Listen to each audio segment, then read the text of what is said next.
30 cents for your mom's condolence money. That'll be enough, right? I got work tomorrow, so handle the funeral by yourself. My mother passed away, and the day before the funeral, my husband dropped that bomb. What's wrong with this guy? His words ignite a dark fury deep within me. If I could, I'd punch him right now. Unforgivable. Well then, your thing is worth 30 cents too, huh?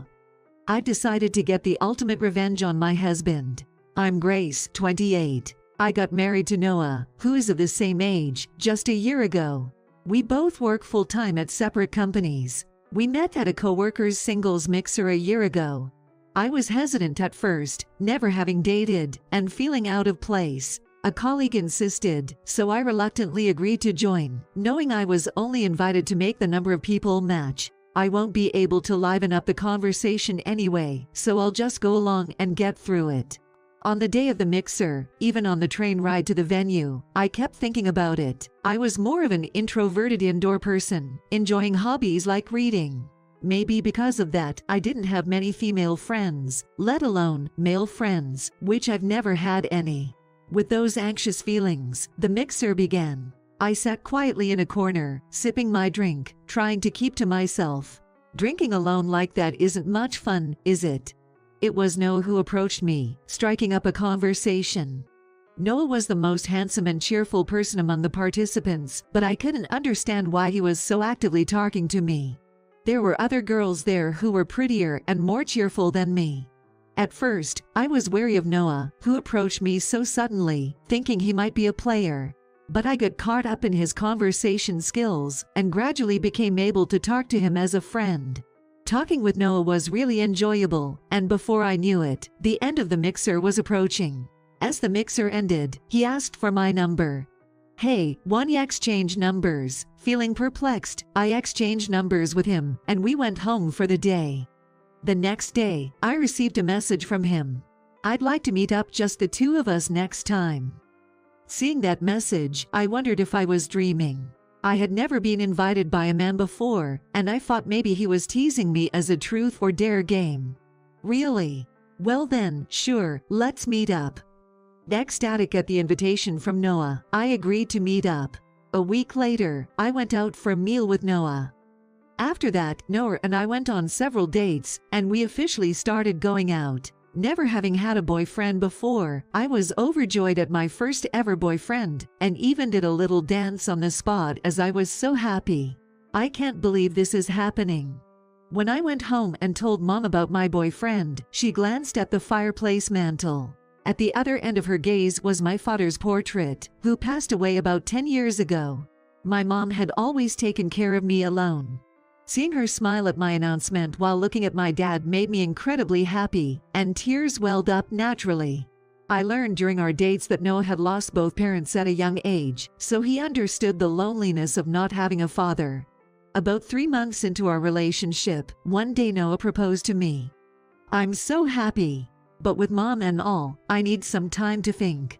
I was genuinely thrilled, but I decided to temporarily postpone my reply to Noah's proposal. About a month into our relationship, my mother was diagnosed with terminal colon cancer, with doctors giving her only 6 months to live. The time I had left to spend with her was short. I told Noah about it. Maybe my mom would pass away soon. I definitely wanted to get married. But I also wanted to spend time with my mom, so my heart wavered. I want to help your mom too. Most of all, I want her to see you in your wedding dress while she's still around. Seeing me troubled, Noah made his intentions clear, and I couldn't help but break down in tears from his overwhelming consideration. Marrying someone who cared so much about me made me truly happy. I'm really happy. Thank you. Yes, let's get married. And so, I married Noah, and our married life began. I firmly believed that a happy life awaited me from now on. However, my happiness didn't last long. Around a month after marriage, my husband's attitude suddenly changed. Despite being so kind when we were dating, he started dumping all the housework on me, saying he was tired from work. Hey, dinner's ready. Even if I called out loudly, my husband seldom came right away. His study room was upstairs, and apparently, he couldn't hear me over the loud TV. I kept calling for a while until he finally showed up at the dining table, a scene that repeated almost every day. Even on holidays, he casually left all the housework to me, saying, "I'm hanging out with friends today, so take care of the chores." I was getting frustrated with such a husband. About a month later of enduring such a life, I reached my limit and said, "I work too. Can't you help with the housework on weekends?" But my husband, looking annoyed, said, "Can't help it. I have plans with friends on weekends too." "You wouldn't understand since you don't have many friends." I thought it was too much to say that to my face, but I didn't want to argue anymore, so I didn't say anything more. Before I knew it, I tasted blood in my mouth. I had been biting my lips, enduring my husband's remarks for so long that I had cut my lips. I was so outraged by his last words that if I could, I would have just stormed out of the house right then and there. From the next day on, my husband's uncooperative attitude escalated. He started complaining about my housework, saying things like, "This food is terrible. I'd rather have a frozen dinner, and are you really cleaning? It doesn't look clean at all." And eventually, he started spewing insults like, "You should be grateful that a great guy like me married a gloomy person like you." When I asked him why he married me, he said, "Well, with you, I don't have to worry about you cheating on me, right? You do all the housework even when I make random excuses. You were just convenient for me to marry." It was a shocking remark, and I was utterly dismayed. Hearing that statement made me feel like I was falling apart. I desperately wanted to believe that at least what he said about my mom was true. So, I asked him anxiously, "But what you said about my mom, about wanting to help her was true, right?" But his complete denial shattered my hopes, saying, "I don't care about your mom. I said it just so we could get married. That makes me look better, right?" I'm tempted to just punch his face in right here and now until his face was unrecognizable. That feeling surged up within me, but I held back. I even considered getting a divorce, but I couldn't bring myself to broach the subject with my husband.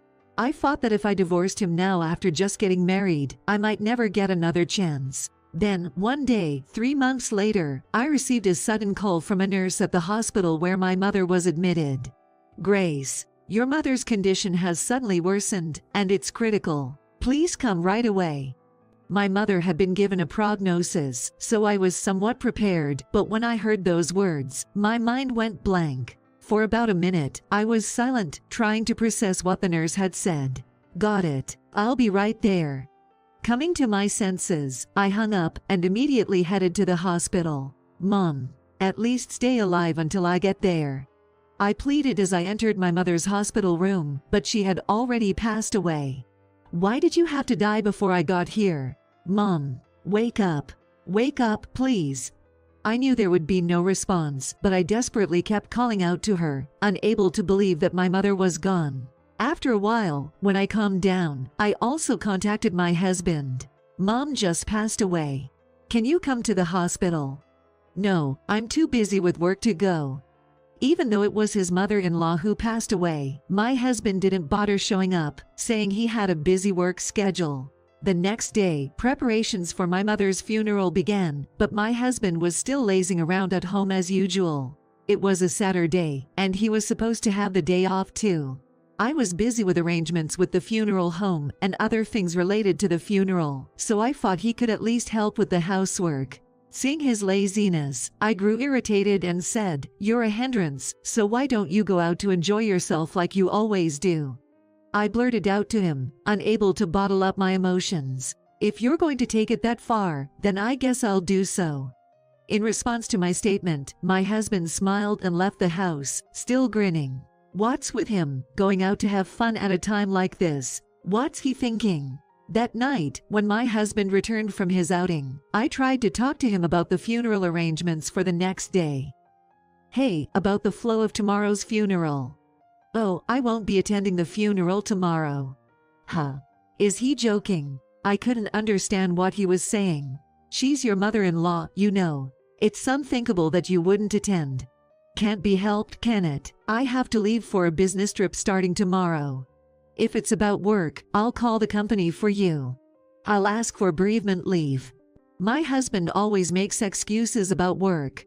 Does he really think those excuses will work? I tried to grab his phone to call the company, but he yelled at me, "Don't act so selfishly." And I couldn't do anything more. I can't attend the funeral, but I'll give a condolence gift. Here. As he said that, he placed 3 dimes on the table. What kind of joke is this at a time like this? Frankly, I don't recall ever being indebted to your mom. That should be sufficient. Yep, this guy is definitely messed up. Anger toward my husband surged up inside me to a degree I hadn't felt before. If he was really being true to his words, I wanted to punch him right then and there. Sure enough, the next day, my husband was nowhere to be seen at the funeral. The funeral itself went smoothly, and we were able to say our last goodbyes to my mom peacefully. With all the funeral proceedings over, 3 days later, I arranged to have lunch with a friend who had attended the funeral. It was a rare opportunity to relax and enjoy lunch with a friend.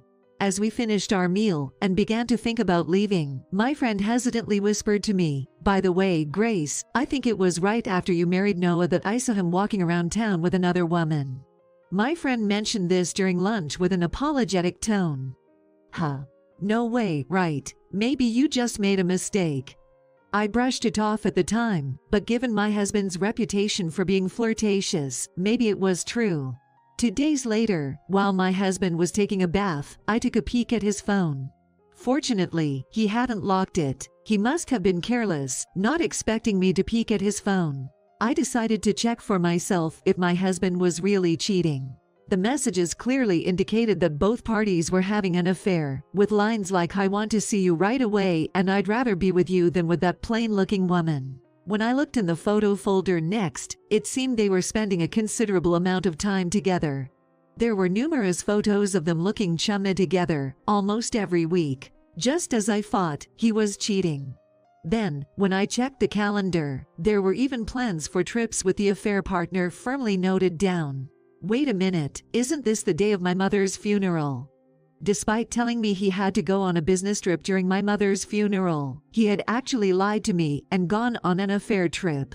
The moment I saw that, I felt so angry that I almost wanted to smash his phone. But I couldn't just destroy the evidence like that, so I calmed down and copied all the photos and messages from my husband's phone to mine. After discreetly returning the phone to its original position so my husband wouldn't notice, I reviewed the email's copies. From those emails, I also learned the name of his affair partner. It seemed to be a junior colleague who worked at the same company as my husband. Despite claiming to be busy with work when my mother passed away, he was doing such a thing. I could never forgive him for this. The next day, I immediately made an appointment with a lawyer with the evidence in hand, expressing my desire for divorce and seeking advice. I decided to hire the lawyer to represent me and thoroughly corner my husband, pushing him into hell.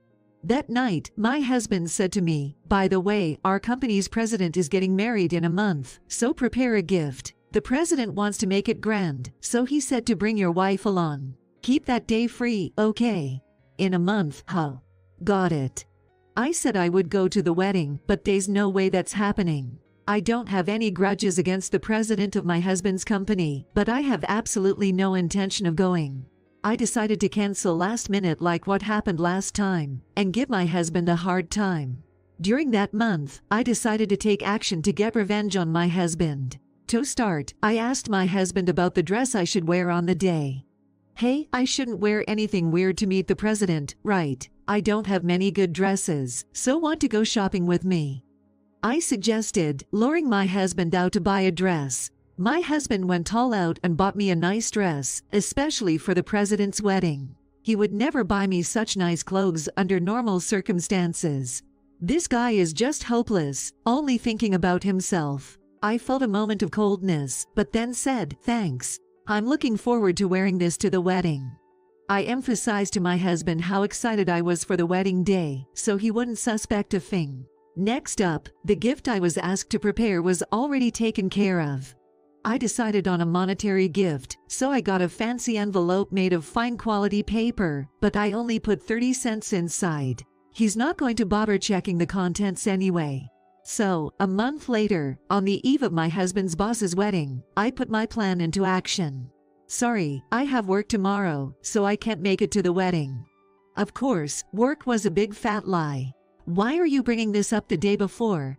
Can't you just take the day off for work? And I bought you that nice dress. What are we going to do with it? You said you were looking forward to wearing it."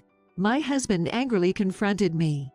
From my perspective, he was doing the same thing he did back then. But it can't be helped. When you really have work, you have to prioritize that, right? Just like how you didn't attend my mother's funeral, claiming you had work. My husband seemed irritated by my response, but didn't say anything more. And on the morning of the wedding day, "Here you go, this is the gift." I handed my husband the gift envelope. Yay. All right, I'm off. He still seemed to be in a bad mood since yesterday, but seeing him off to the wedding made me grin uncontrollably. That's because, just like my husband did to my mother, I only put 30 cents in the gift envelope. My husband gave me such a disgusting condolence gift at my mother's funeral, but instead of attending the ceremony, he went on an extramarital trip.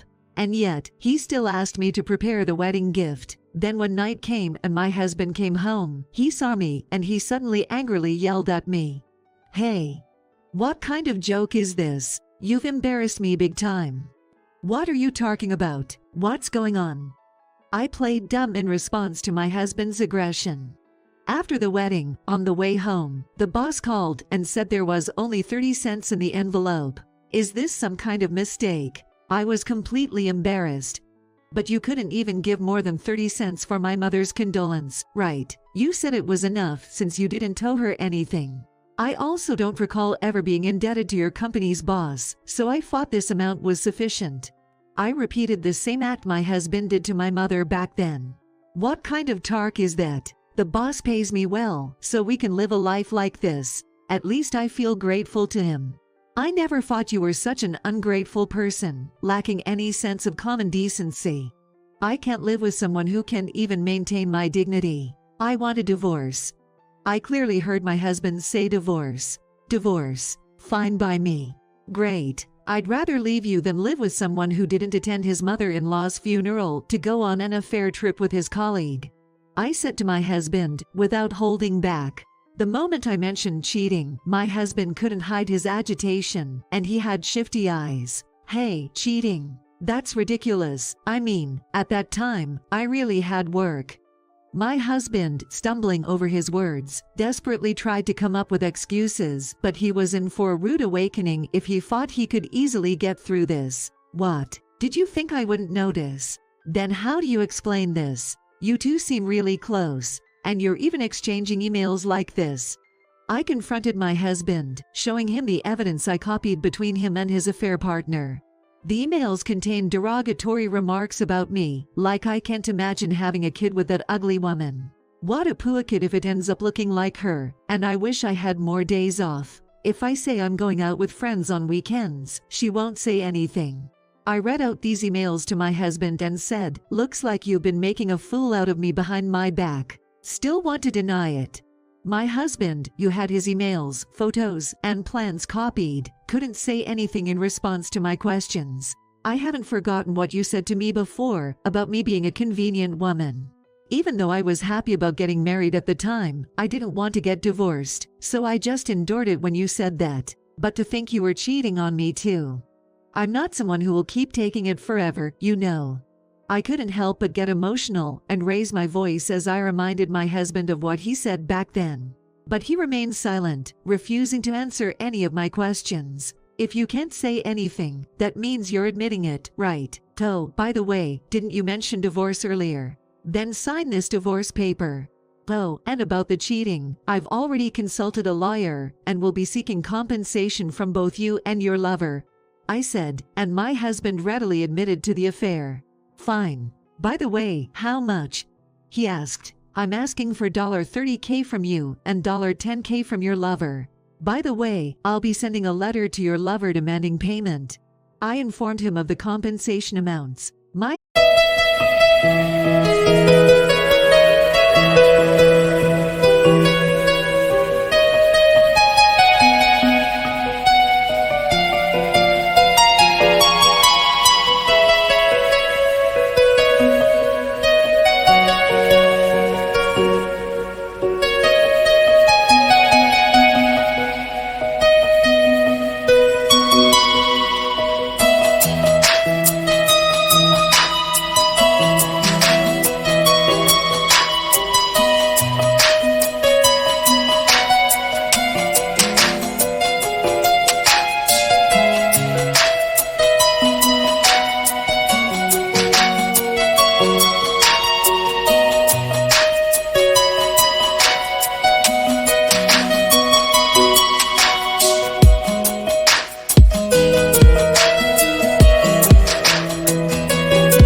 husband was surprised by the large sum of $30K, but ultimately agreed to pay the full amount, although he requested to pay it in installments due to financial constraints. You can pay in installments, but if there are any delays, you would have to pay the remaining balance in full regardless of any situation.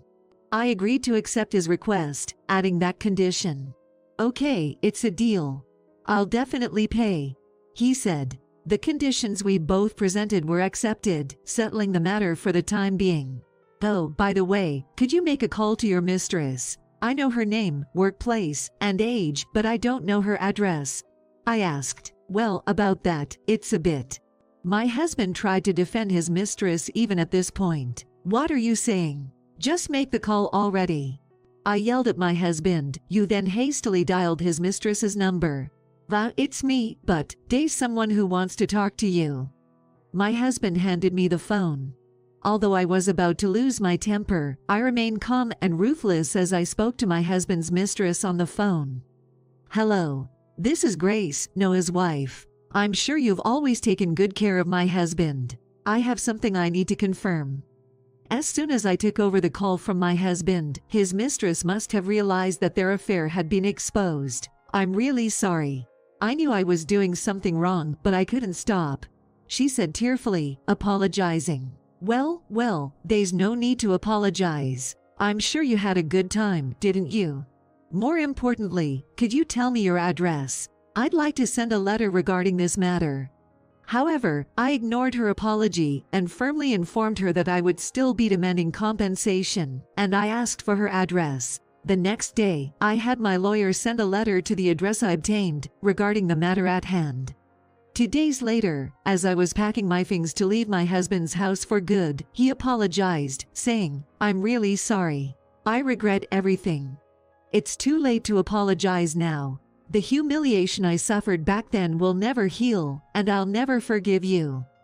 I hope you and that girl will live happily ever after," I said sarcastically, leaving the house. I felt tears of frustration flow on the train ride back to my childhood home, but I was also relieved that I could finally say what I wanted to say to my husband, and after crying for a while, I felt a sense of liberation. Although my married life was short, lasting only about 6 months, I was glad I could break up with such a man early on. However, the panicked expression on my husband's face when I confronted him was unforgettable. With those farts in mind, I returned to my now empty childhood home. About a month later, I found peace in my daily life without any snide remarks. But then, I received a call from my ex-husband. "Hello. What's up?" I answered, not expecting anything in particular. "So, since I got caught cheating at work, I got fired and I can't pay this month's compensation." My ex-husband called to ask for more time to pay the compensation. That's not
really my problem, is it? Figure out a way to come up with the money and make sure to deposit it by the deadline. I replied. Even so, I have nowhere else to turn. How pathetic of a man he must be. Even his mistress, when I demanded compensation from her, promptly deposited the full amount. Well, then, why don't you ask your mistress for an advance? It's not that simple. We broke up right after, and now I can't reach her. I burst into laughter upon hearing that. It serves him right for treating his own in-laws poorly, skipping funerals, and going on affair trips. Is that so? Well, serves you right. I couldn't help but speak my mind as I hung up on my ex-husband. In the end, there were no delays in paying the compensation for that month or any month thereafter. He probably thought he could tug at my heartstrings because he was reluctant to part with his money. My first marriage was a disaster with an outrageous man, but 2 years after divorcing him, I met another man. After 2 years of dating, we're getting married next month. Unlike my ex-husband, he's truly sincere and very kind to me. Worried that he might change his attitude and stop doing household chores after marriage, I decided to move in with him after dating for a year. I hesitated to test him, but even after moving in together, his kindness remained unchanged, and he actively helped with household chores without me having to say anything. We went on dates together every time we had a day off. Even after we're married, will you still go out on dates with me like this? Will you still be kind to me? Yeah, of course. Seeing him smile and answer my questions, I felt like I could be happy with him. Next time, even though challenges may still lie ahead, I hope to have a marriage life where I feel more happiness than pain.